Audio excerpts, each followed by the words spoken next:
The information contained in this episode is for informational purposes only. No material is intended to be a substitute for professional medical advice, diagnosis, or treatment. We need a revolution. There's only one solution. I need somebody to show me the love. We need a revolution.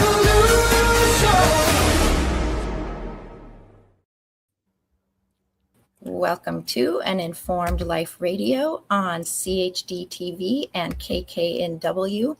This is Lisa Templeton, your guest host today, substituting in for Bernadette Pager. And with me is our president, Bob Runnels. Welcome, Bob. Hi, Lisa. How are you? Hi. Great. Happy to be here. Yeah. This hour of free speech radio is brought to you by Informed Choice Washington, and I'd like to thank our loyal donors for supporting free speech on the airwaves. If you find that this hour of radio is helpful, if you appreciate our efforts meeting with legislators, going to the Capitol, holding rallies, tabling at events, marching in parades, and getting our word out to the public, we ask that you pledge a single or recurring donation. Even $5 or $10 a month would help us to stay on the air and continue our work to educate on issues that directly impact medical freedom. We're a nonprofit on a shoestring budget, and we need you. We use every penny most prudently. Go to informedchoicewa.org and hit donate. We really appreciate your help. And another way you can help keep this free speech on the air is to always start your Amazon shopping at the link on our homepage, informedchoicewa.org. This gives us a small commission at no extra cost to you. Now, we're not encouraging you to shop on Amazon, but if and when you do, we ask that you use that link. Thank you. The views expressed on this show are not necessarily those of KKNW or CHD, and the information provided is not intended to be medical or legal advice. Now, for the fun part, let me bring on James Berry. I met this gentleman who's quite a famous chef in Salt Lake City in October at the Weston A. Price annual conference. He gave a talk on organ meats, and I thought this would be an interesting and useful topic to share with our Informed Life Radio listeners. James Berry is a professionally trained chef, nutritional educator, and speaker known for helping modern audiences reconnect with traditional nutrient-dense foods, especially organ meats. His work bridges ancestral nutrition, modern convenience, and cultural food history. So hello, James. Thank you so much for coming on today. Yeah, thank you so much for having me. Tell me, kind of fill in for our audience more about who you are and how you got here. Yeah, sure thing. Picky eater from a very young age. Did not come from a foodie household. Knew that our dinner was ready because the smoke detector went off. One of those situations. But I always loved cooking, though, even though I was a picky eater. And I didn't see cooking as a career path. It was actually 9/11 that inspired me to reevaluate my life and really focus on, what path has heart, and opposed to, I was on a path, but I don't think it really had captured my heart. And so I reevaluated and I revisited my passion for cooking, and I just pivoted. And I was around 30 years old, and I pivoted to the culinary arts. I went to school in New York, and it was a really beautiful moment in my life. I don't know if you experience this, but sometimes it feels like you're pushing that boulder up the hill. Like it feels like you're going after your dreams, but everything is just so hard. And so you might be putting out 100%, but you're only getting back 30%. And when I went to culinary school, something shifted, and suddenly I was putting out my normal 100%, but I was getting back 200%. Like there was manifestations happening left and right. I would literally think to myself, I want to go cook for a band. And then 2 weeks later, I get called, hey, we're looking for a chef to help out on this Vans Warped Tour. It was just incredible. It was really incredible, but it made me feel aligned with a mission and a path. And my focus was always about how to help people eat real food. I wasn't as much into trends. When I first got out of culinary school, the trending book was the Fat Flush Diet. And Atkins was also very popular then too. And as we all can attest, like there's been many new trends since then. And I think that no matter how many trends come and go, the one constant is real food. We all need real whole foods. And I always articulate it as we need foods that are ingredients versus have ingredients. That's how I distinguish what real food is. But I basically became a private chef to celebrities. I was in LA at the time, and then I even felt like I was not supporting the 99% that I really wanted to be supporting, and so I left working for Tom Cruise. That's who I was cooking for, and I started a meal delivery service, hoping to be able to help more people. And then from there, I sold that business, and then moved to Portland, Oregon from LA, and was a stay-at-home dad for a few years as I got my health back. Anyone that's ever been an entrepreneur knows you lose your health when you're pursuing your own business. But I got my health back, and I came up with an idea, which I now call Pluck, which really stemmed from being a father. So, just to encapsulate, the journey was picky eater to realizing when I went to culinary school that there's foods out there that really are truly nutrient dense. I think we all have ideas of healthy foods, but I learned about organ meats then, and I learned it from the Weston A. Price Nourishing Traditions book. And I realized, okay, these are traditional foods. They're very nutrient dense, and we're not eating them. And guess what I did? I didn't eat them. I still didn't. I learned about them, how important they are, and just like probably everyone else listening, I still didn't incorporate them. Was it the ick factor, or? Oh yeah, the ick factor, the unfamiliarity, the just not really knowing. Even though I was learning how to cook them a little bit, I just still didn't feel comfortable. Even if I cooked them, I didn't want to eat them. So I would say probably the ick factor was the main one. Okay.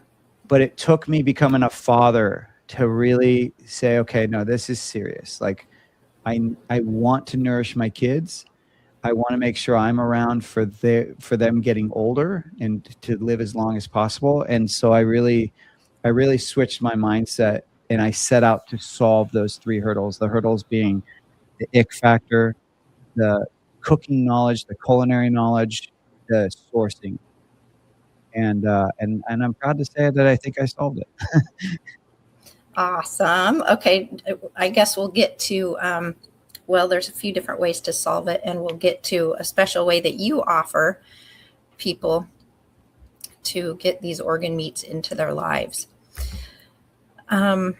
What you said about making sure you're around for a long time for your kids reminds me of we want to put not only years into our life, but life into our years. Yeah, it's so true. Like the quality of aging, right? It's not just about aging, but the quality. And as probably many of us can attest from seeing some of our parents, if they struggle to walk upstairs, or if they have hips that aren't working, I mean, that greatly affects the quality of your life, and I think all of us can attest that we want that quality to be as high as possible as long as we live. Yeah, so we can fully participate. You had mentioned in your talk that organ meats were historically prized. And can you tell us a little bit about how the meats were viewed in traditional cultures? And this kind of connects with Weston A. Price, I think, and why they were considered essential foods. Yeah, absolutely. It's really a luxurious time in our lives where we can slaughter an animal and handpick what parts of the animal we're going to eat. The fact that many kids growing up don't realize that chicken doesn't come skinless and boneless. That they don't realize that pork is from a pig or bacon is from a pig. They're not connecting their sourcing. It's not that long ago, like in that photo right now they're showing, Brooklyn in the 1950s, that wasn't that long ago. And that was when my mother was growing up, when they would go to get chickens, you would go into a market like that. They would have live chickens. You would pick the one you want, and then you would come back, an hour later, and it would be dressed, it would be all ready for you to go cook it. It would be plucked and slaughtered so that you could then cook it at home. So there was a real connection to what you chose to eat. But really, And- when we sorry, go ahead. James. Some of our audience is audio only, so I just wanted to say I'm showing a slide from James's presentation at the conference, and this is the one that I told you stuck with me the most. There's this charming little inner city, little store on the sidewalk with an awning over the window that says market, and this is what James is talking about. I had no idea. Even when I was a little baby, I guess you said 50s or 60s. My eyesight's not as well as what does that say? 60s there. That photo is from the 60s, but it was happening in the 50s as well, of course. But it was a live poultry market. That's what, and the image for the market has a chicken on it.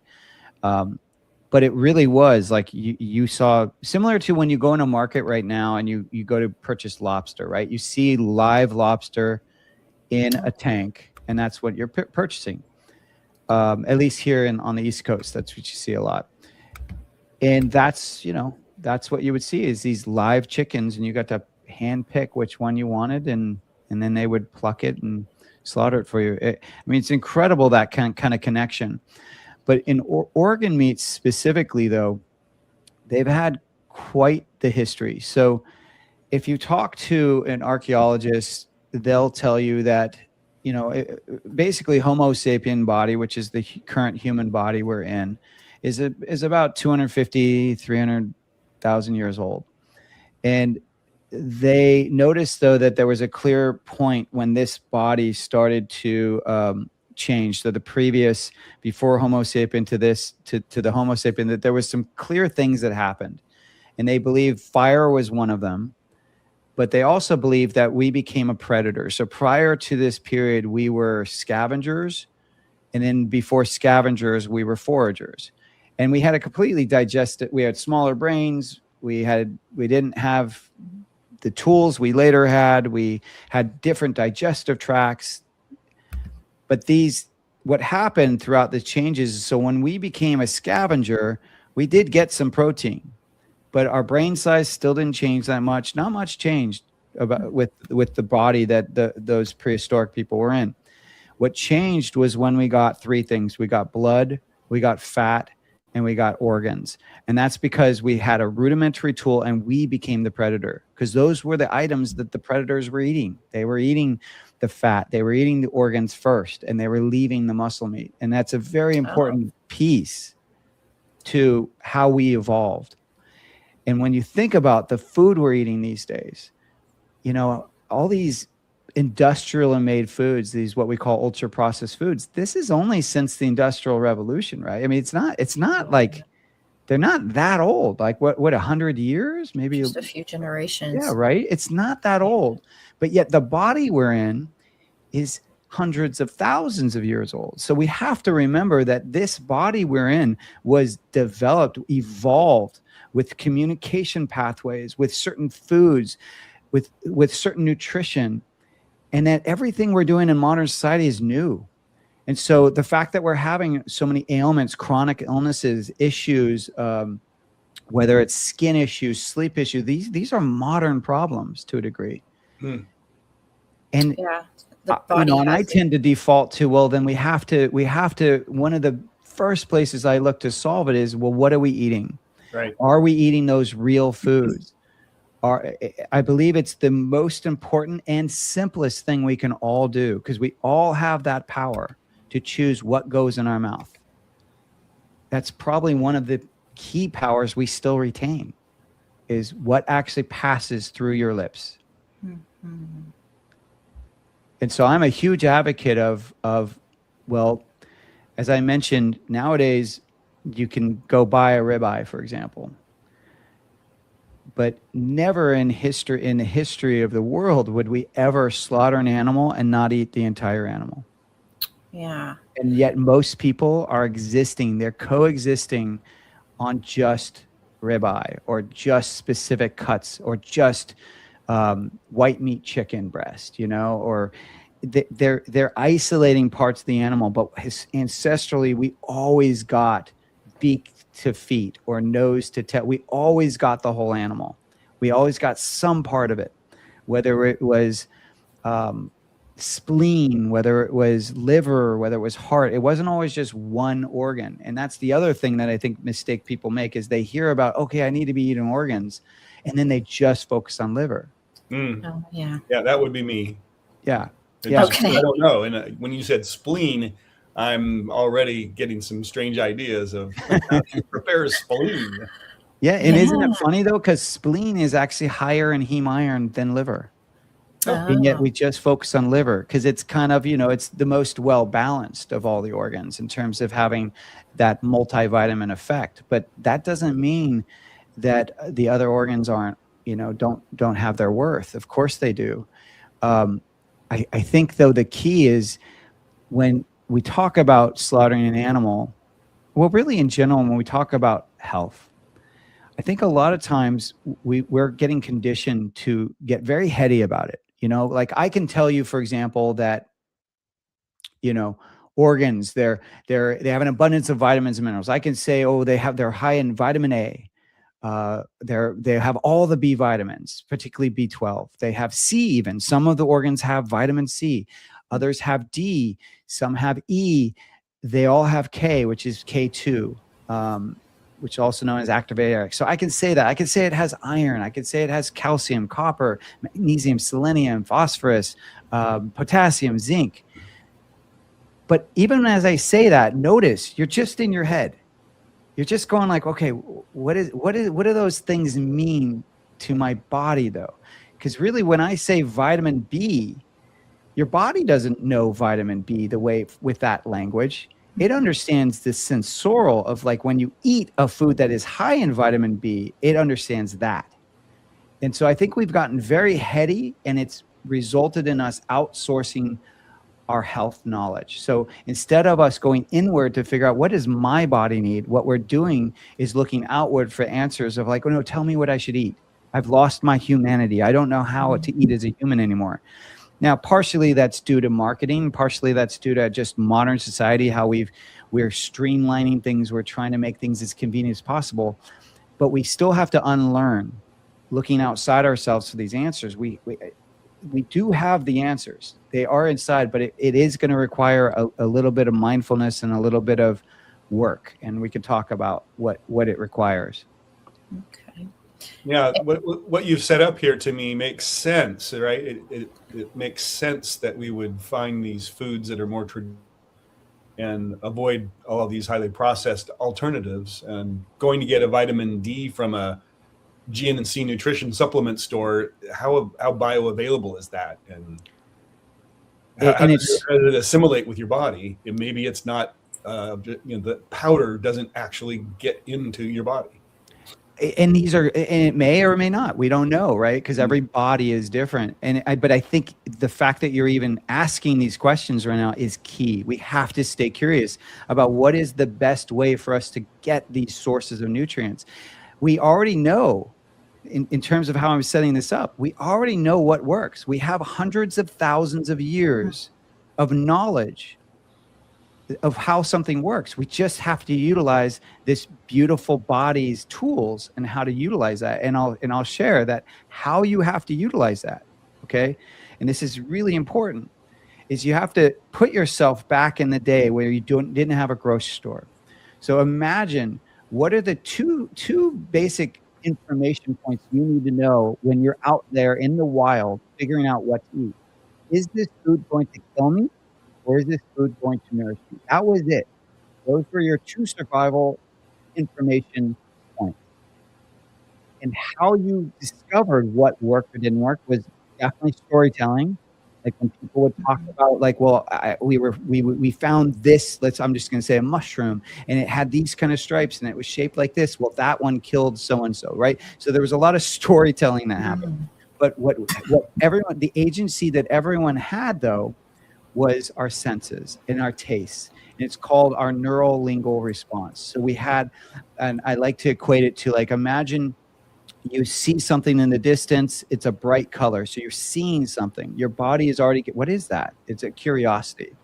It's different than everything else, all the green and browns around you. There's something bright over there. So now you get closer to, as you get closer to it, you can smell something in the air. It's eliciting a hunger in you maybe, or it's eliciting more questions. And now as you get closer, you touch it and it's plump. It feels like there's something in there. So that's information. Now you're bringing it even closer to your mouth, and now it's up to your nose. Now the smell's really strong, and it actually smells sweet. And that's information, because ancestrally flavor equaled nutrition. So right there, your body's already getting information, and it's going, oh, I'm inspired to bite this. I don't know what it is yet, but I'm inspired to bite this. And that's that communication. So now you bite it, and there's juices running down your face. They're going inside your mouth, and it's all communicate. Oh, this is flavorful. This is sweet, and sweet flavors usually indicated nutrition, right? Bitter flavors indicated potential poison, right? So there's every flavor that we know, from bitter, sour, salty, sweet, umami, they all have information in them. They're not just random, right? There's nothing really in the body that's random. It's all there for design, for survival, and for proliferation, right? So as you now masticate and chew it, you're getting even more information. And then you finish it and you feel satiated, because you ate slow enough for your body to have that information, that communication loop, because you weren't distracted, on your phone or watching a TV or in an argument or something, right? You were just able to stand there in your parasympathetic mode and just be present with what you were doing, which many of us don't do anymore. You also ate the food versus, to your point, swallowing something. So you ate the food, you allowed those senses to communicate with you. When we swallow a capsule, you get zero communication. And I can use salt as an example. If I put salt on your tongue, you get immediate response of whether you want more or less. And by the fourth time I put salt on your tongue, your body's literally rejecting it, going, you're inundating me with too much salt. It's icky. But if you swallow a salt tablet, you get zero response. You could swallow 3 tablets, zero response. 5 tablets, zero response, until maybe 20, 30 minutes later, and you're like, oh my gosh, why am I so bloated, right? So it's a delayed response versus immediate. When we work with our body, the body will communicate what it needs. We just have to put we have to be very selective of what we put in front of it, and we have to do it in a very specific way. So one thing we do is we pick foods that have flavors found in nature. So not natural flavors, which are added flavors, not artificial flavors, which are added flavors, but foods that have flavors that are just found in nature. And then we choose foods that are nutrient dense. Once again, my criteria, it is an ingredient versus it has ingredients. And then this is the part that most people don't talk about, but we all need, which is then you mindfully eat it. You actually sit, you breathe, you take your time, you're not multitasking, and you're in joy, opposed to like shame or dread, which some people, when they're at the dinner table, what are they doing? Sometimes they're shaming the people around them. You're going to eat that, or you're not leaving this table, right? Many of us, who grew up in the 70s experienced that. We were told, there's some kids starving out there and you need to finish your plate, and you were shamed. You were shamed to eat your food, and there was a lot of anger towards it. And I promise you, when you're in that state, you don't digest your food properly. I could feed you the best food in the world and you won't digest it properly, because stress contributes to how we absorb food and how we digest it.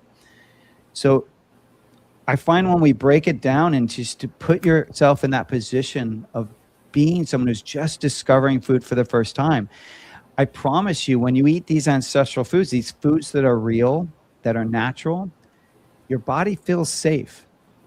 It's really like I think about like bone broth, for example. Anyone that's ever drank some bone broth, do you feel like you're hopped up, or do you feel like you're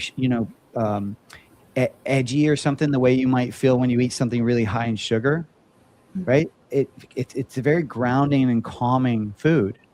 And if anything, it makes you feel like you have a nice warm, blanket over you because it's so warming and calming.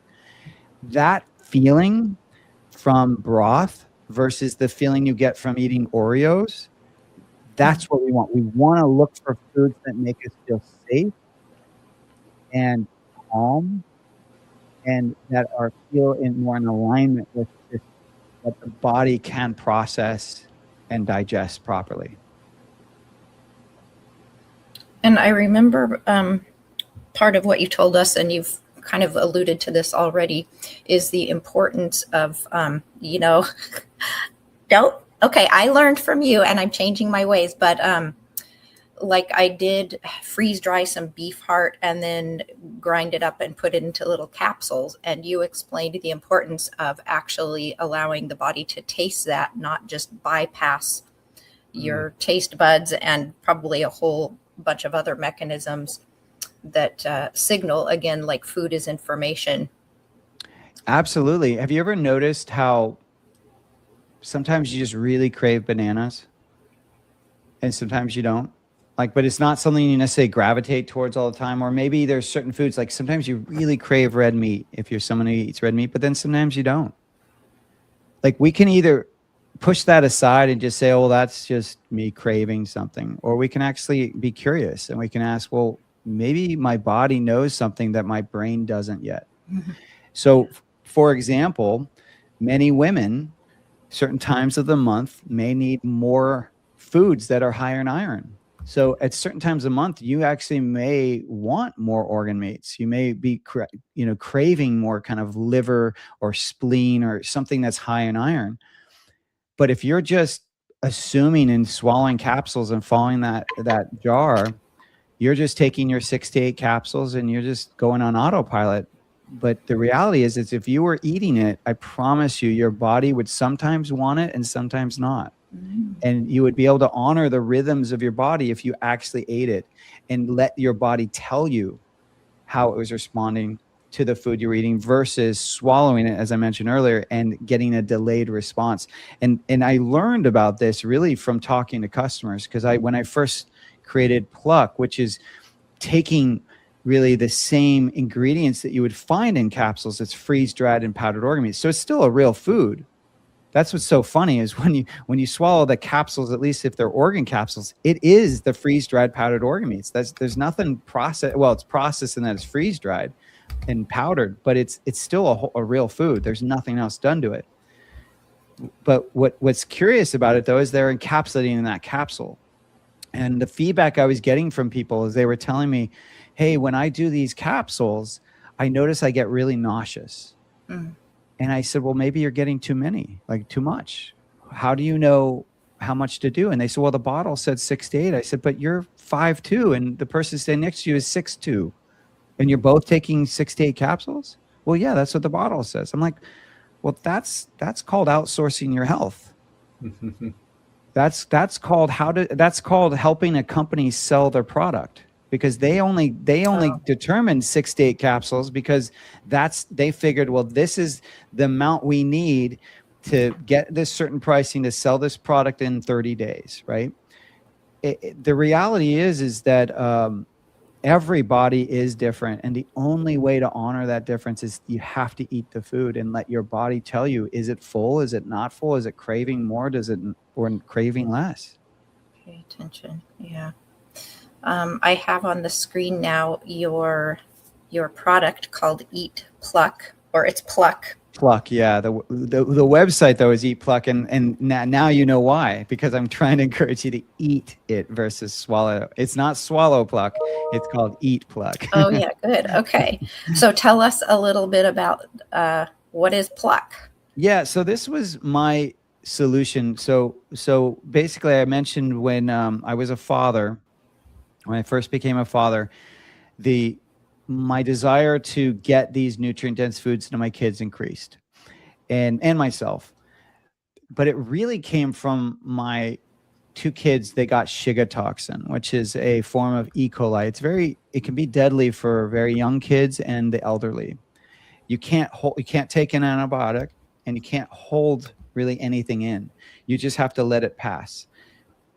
Well, my oldest daughter was about 5, and it passed in about 3 days. So she was okay. My youngest daughter was a little around 1-ish. It just wouldn't go. It just wouldn't pass. And it was about 8 days in, and she was skin and bones. And I had to leave for a work, working somewhere. I had to leave for a work trip, and I thought she was on the mend, and I came back and she was still in it. And it was scary. It was a really scary moment as a father. And I saw her. I mean, she just looked so emaciated, and she was already very lean at such a young age. And and then pretty much maybe a day after I got back, she finally could hold something in, and it was toast. But that's, as anyone knows, when you get sick and you finally find a food that doesn't make you sick, you get addicted to that food for a while. And so she wouldn't eat anything but toast. And I just watched her eat that. And you know, toast is whatever. I don't find it to be that nutritious of a food. And I was looking at it going like, oh, I wish there was something I could sprinkle on there so that I could still honor her safety, you know, because we have a lot of, you know, our humanness, we look for comfort in food. We look for safety in food. So we're fabricating. When I talked about how food can make us feel safe, we're putting the safety onto many of these foods, like mac and cheese, for example. A lot of people feel comfort. Yeah. We're equating comfort and safety. It's our survival technique, but they're very different things, right? Comfort is very different than safety. But a lot of people, they tap into these comfort foods, and it makes them feel safe. And I think one of the biggest problems we have with a lot of health trends is they try to get people to change that comfort or safety zone and push people into a place that is different than what they're currently doing. So it's pushing them into potentially a new habit without really setting them up for success. That's why so many people, when they make dietary changes, they don't last. And, you know, COVID was a perfect example of that. What happened when something scary in life happened? What happened is alcohol sales increased, sugar products increased in sales, like drug habits increased, like baking, you know, baked breads, baked goods, all increased. And people were looking for comfort. So we result towards these comfort foods. So I really, what I loved about creating this product was that it doesn't require you to adopt a new habit. So what I did was I took the freeze-dried powdered organs from the capsules, but then I turned them back into food. I combined them with salt, with organic spices, herbs, and I made it so all you have to do is salt your food with it, and you're going to get the micronutrients frequently because we salt our food regularly, right? And then that's cumulative effect. And what I found that works so beautifully, particularly with kids and families, is that, for example, like I could sprinkle it on the toast. I could put it on the mac and cheese. I could put it on, you know, in the ketchup of the kid that's only eating chicken dino nuggets. So we're able to then meet people where they're at, support them in getting some more nutrients in their diet. And then what's beautiful, what happens is as you start to get these nutrients in your palate, in your diet, and then the umami from the organ meats go into your palate because you're eating it, it actually starts to adjust your habits, like what you crave. And so what parents find is they start incorporating organ meats in this way into their kids' diets, is that they start to move away from being so picky. They actually start to crave the umami in the organ meats. Umami is our 5th unique taste. So we have the sour, bitter. Remind me. Yeah. Sour, bitter, sweet, sour, bitter, sweet, and salty. And then umami was one that is discovered in the 90s. But they're all unique flavors. So when we have a picky eater, that means that they're usually, particularly if it's American picky eater, that's usually salty sweet. That's usually what their palate is conditioned for. So how you would help to open up their palate is you would try to remove some of those sweet and salty products, but you would also try to increase the bitter, sour, and umami. And because pluck is umami, we get feedback that, oh, my kid is being more adventurous. And then the other beautiful thing is, as you start to get more nutrients in your body, and you actually start to feel better in your body. And what happens when we feel better in our bodies, we actually treat people better. So it's a double fold, kind of two birds with one stone. Not only does it affect your palate and help you to get more adventurous, but it also helps you feel better in your body, because you're getting these, as we discussed earlier, these ancestral nutrients, these nutrients that your body completely recognizes, that your body completely understands, that your body was basically designed from. And your body can absorb these nutrients better from these sources than almost I would offer anything else. And I'm sure that someone could argue me on that, but I've never heard of anyone being able to, like, I've talked to people who told me that they eat meat and yet their B12 was low. And when they then started eating organ meats, their B12 increased. Now, anyone that knows anything about animal-based foods knows that B12 is in muscle meat or it's in animal-based foods. And so there is an assumption that if you're eating meat, then your B12 is going to be sufficient. But yet that wasn't the case. So it tells you right there that even when you have the same species of animal, that muscle versus organ, they absorb and they digest differently. Biology is such a fascinating thing, isn't it? It really is. But I still do defer to the fact that I do believe that it's no different, like science, biology, it's all just perspective. It's all something like, the age old question of like, well, how which is right, faith or science, right? Because that you can argue that they're different, but they're really, it's all perspective. It's very important to remember that a lot of these concepts are just heady. Like the real question is, where is your heart? Like when you go inward and you talk about these, like food, for example, because a lot of people are looking at food from a nutritional science perspective, because that's what we're, it's kind of the loudest voice in the room right now. But ancestrally, we had no concept of that stuff. So how then did we make decisions? Because that's how our body was created, was from that place, not from this nutritional, because that's new. And if anyone knows anything about nutritional science, they also know that even top people in the fields are admitting that, the amount of nutritional science we understand is maybe in the 20%. Like, it's very low. There's so much we don't know. I believe it. Yeah. And how the chemistry works then, how it flows into the body, how it gets assimilated and used and expresses itself. And everyone comes at it from their perspective or from their lane, and they don't always consider the other lanes. Like, I've had conversations with people that help develop glyphosate, for example, and they're like, oh, we studied and it was fine for human health. But did they look at it from a gut perspective of how it affects your gut?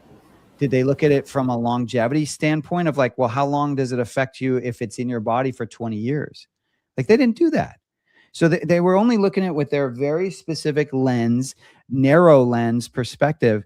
I mean, the same thing goes for fluoride in water, right? I know Washington doesn't use it, and I know Oregon doesn't, but it's like, for so long they said, do. Sorry to say. Oh, you do still? Quite a few municipalities. It's broken up by city water jurisdictions. Okay. For some reason, I thought Washington didn't, but I'm pretty sure Portland, Oregon doesn't. But for so long, originally that came from the paper industry, is my understanding. And it was a way for them to offset some of the waste that was coming from the paper industry. But chemically, and I've talked to chemists about it, they're like, well, fluoride chemically is the same. Fluoride it's the same thing. So it shouldn't hurt your health. But yet, as we've advanced in our studies and being able to test these things, we start to see like, oh no, it affects your gut health. It affects the good what do they call it? The gut Microbiome. Yeah, the microbiome, the good stuff. It affects the good stuff. And so once again, no one tested that stuff. No one thought of it from that angle back in the day. So I just tend to look at a lot of this stuff as It's in the eye of the beholder. Like if you believe it works, then sure it works. But that the best thing any of us can do is to stay curious and not put all of our, stones in one basket. To not think that there's any one way of doing, something that will cover everything. That we have to look inward. We have to look inward into our own bodies and really start to quiet down enough where we can hear the messaging. I'm just a personal believer that there was more nefarious intent. Well, maybe not even intent, but covering up evidence of harm of fluoride and glyphosate. For instance, I think some of the tests they did on human skin with glyphosate was after the skin had been obviously it was from a cadaver or something, dried and frozen and made like very hard and impermeable, and it doesn't soak in. These were some examples of the experiments. And you're so right? I mean, and that's the other issue, is that how do we trust these scientific studies when they're being sourced by the company that wants to profit off them or something? I mean, like I know that it came out about 10 years ago about how all those studies. So we were told growing up that, it doesn't matter what you eat. It just, you can just exercise it off, right? We were taught that. We were taught that, back in the day, right. We were taught back in the day that from Weight Watchers, even like they would say, well, it doesn't matter. You can eat an apple or a cookie. It's the same calories. It's all about the calories. Doesn't matter. And then Coca-Cola, we find out later, is the one that funded a lot of those studies, right? So it's really challenging to know where to trust things, know what to trust. And that's once again, it's even more argument towards go inward, because you can trust yourself. Now, there is a caveat to that though. And a friend of mine, Mary Ruddock, pointed this out. It's like, well, sometimes even your own instincts can be off, because if your chemistry is off, if your microbiome, going back to that, is off, then sometimes you can have cravings that are not necessarily conducive towards your health. So we have to find a balance. I don't want to pretend that it's always like your body always knows what it needs. It's like, no, sometimes you can be so messed up. You could have lived such a hard life or hurt yourself or been exposed to too many chemicals where now the messaging from your body is even off.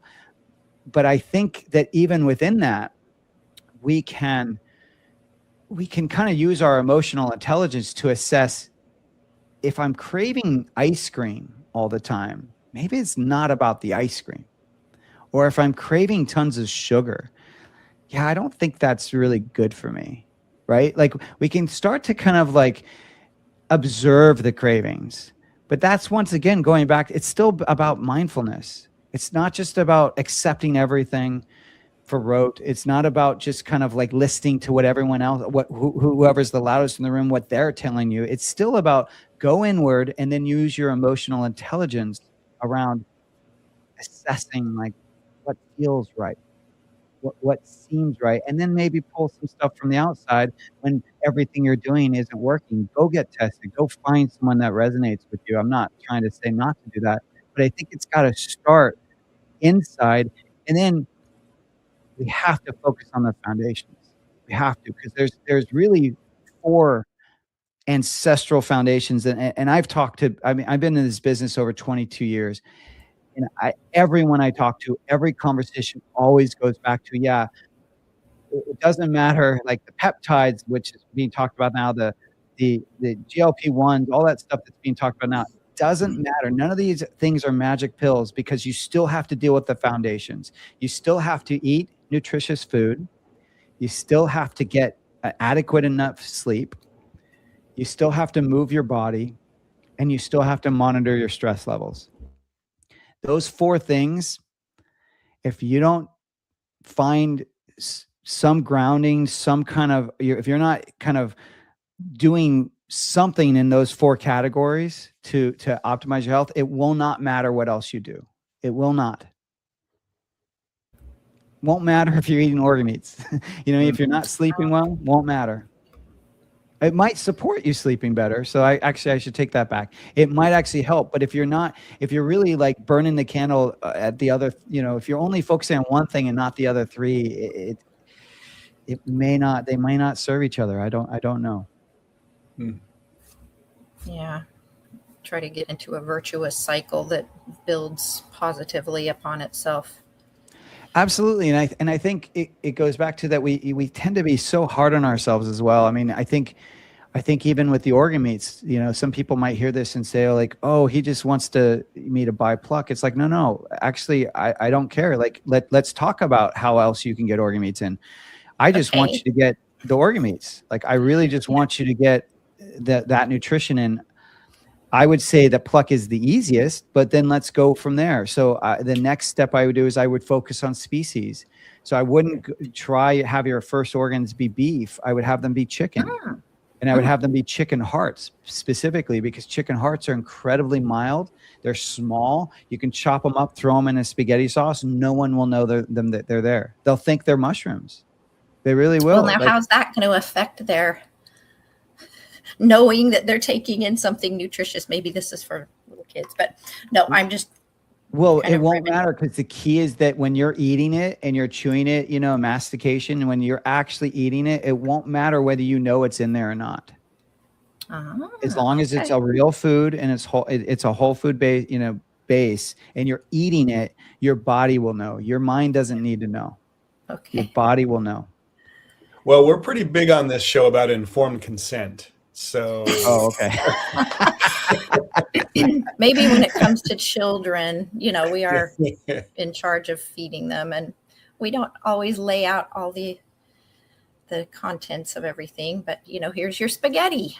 It is funny though. I mean, because you think about it, like, yeah, there is. I love that about the informed consent, but it is funny because I always will point out to people, I'm like, okay, so when you put in Lowry's all-purpose, into your food, are you sitting at the dinner table saying, well, guess what you just got? You just got, this caking agent and this, type of salt and this paprika. And you're not listing all the ingredients. Yeah. You're just saying, yeah, I seasoned it with Lowry's. Yeah. Right. So this idea that you have to say, oh, I seasoned it with something that has organ meats, or I put organ meats, it's like, you could, if that means something to you. But I think if we have to remember that we are inclined, once again, we default to our comfort zones. And if you have a kid, or if you have a family member that is very heady about these foods, and they are very scared or they're picky eaters, then I think we have to admit that that's probably a moment where their body is so chemically out of whack, and they're so heady about the food that that actually may be a person that does need to, you just need to wait. Like, let their body first experience it before you tell them what it is, because their body may need the nutrition more than their head realizes, if that makes sense. So I just find transparency is so important, but I also think we have to be true to the individual. Sometimes we know that something is better for them than they will let themselves have. And anyone that's dealt with, anyone that's had any kind of psychosis issues, you all know what I'm talking about, right? Like someone that's chemically off. Sometimes you do know better. The person that's kind of grounded in reality knows a little bit better than the person that's chemically off. You just do.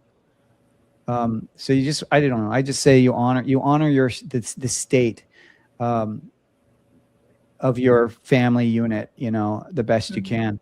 But going back to the organ meats in terms of easing them into your diet. So start with that chicken hearts, right? Yeah. James, real quick too.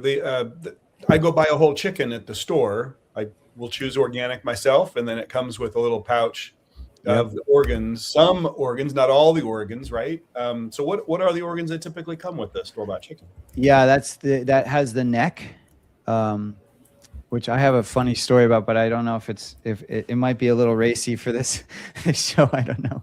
Let's just say that this person who had never gotten a whole chicken before, they didn't know, they thought it was some other appendage of the chickens, not a neck. Oh goodness. Yeah. I thought that was so funny. I'm like, we really are removed from our food, aren't we? Right?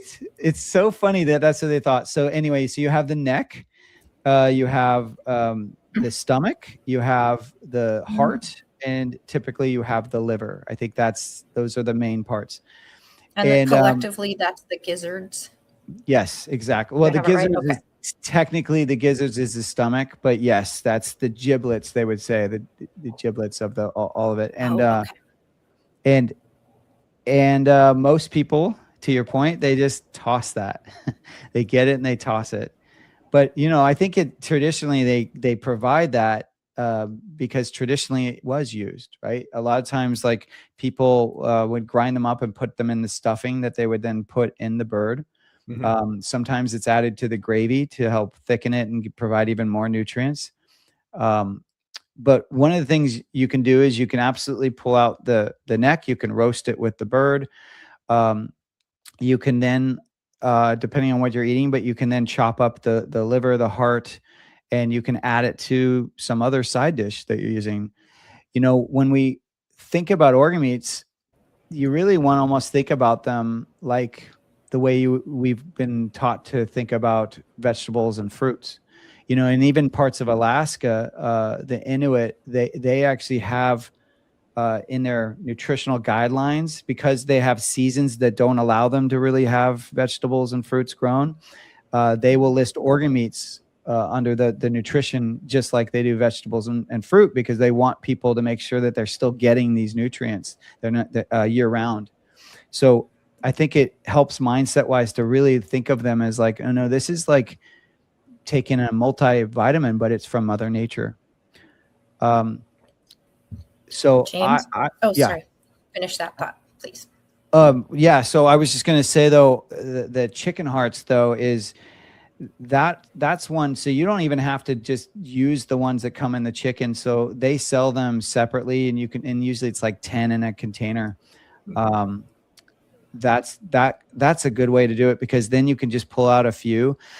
In general, when you cook with any organ meats, there's a few things that people make mistake of. So one is they put too much. You got to think of it as ratios. Even when you buy like a ground meat, it's those ancestral blends. They only have between 5 and 7, sometimes 7 to 10% of them are organ meats, and they're not using all the organs. A lot of times it's just liver and heart, sometimes liver, heart, kidney. And they specifically use the heart because it's more mild than the other organs. So it's all about flavor and texture. We're almost out of time. James, can you also tell us how to get liver into some ground meat or liver shots? Or I guess you could do it with any organ, couldn't you? Because you really try to get a variety. Yeah, you really can do it with any organ. But so from the chicken hearts, I would then graduate to beef. And when you first buy it, it's always going to come frozen. And so when it's frozen, it's going to be less intimidating. So my thought is you keep it frozen.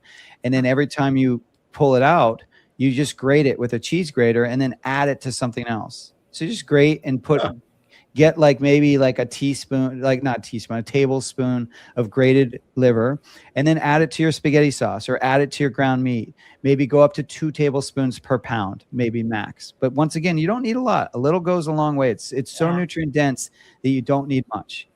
You know what I think of is, if you think of the ratio of the organ to the rest of the animal, that's kind of what I shoot for. I don't know. It's not really scientific, but no, okay. But I think it's accurate. I mean, isn't it something like the amount of water that's in the human body is the same that actually encompasses the planet? Interesting. Yeah, about 70% in that range. Yeah. Exactly. So I don't think that's I think that's really smart to look to nature and what other ratios that we discover is in nature, and most likely that is the one that's most in sync with your body. I absolutely believe that as well.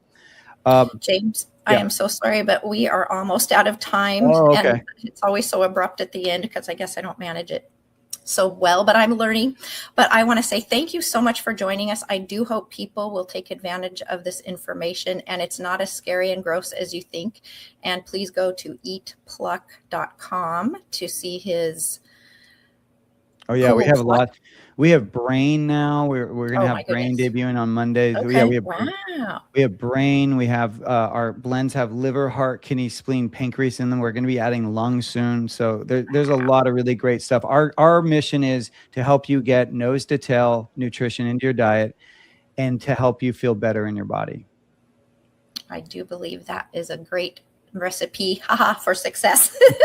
Thank you so much, James. Thank you, Bob. Thank you to our wonderful producer, Nathan. And Bernadette will be back soon. And this is Lisa Templeton signing off at KKNW 1150 AM. Thank you, ladies and gentlemen. Informed Choice Washington is a nonprofit organization that advocates for healthy immunity, medical freedom, and fully informed medical consent. The right to make medical choices without coercion is fundamental to our civil liberties and a basic principle in all human rights declarations. To learn more, tune in each Friday from 4 to 5 p.m. to an Informed Life Radio and visit the website informedchoicewa.org. It's time to take a stand for medical freedom. Go to informedchoicewa.org today. Did you know that solutions containing iodine can inactivate viruses in the nose and throat in 15 seconds? And hydrogen peroxide can do it in under 30 seconds. Decades of studies, including many conducted during COVID, have shown that properly prepared and used nasal spray and gargling solutions can reduce your risk of infection, reduce viral load, reduce symptoms, and reduce transmission of viruses. To learn more, go to healthyimmunitynow.org and check out the EFU Challenge. Why spread fear and infection when nature provides solutions? Go to healthyimmunitynow.org today. The information contained in this episode is for informational purposes only. No material is intended to be a substitute for professional medical advice, diagnosis, or treatment.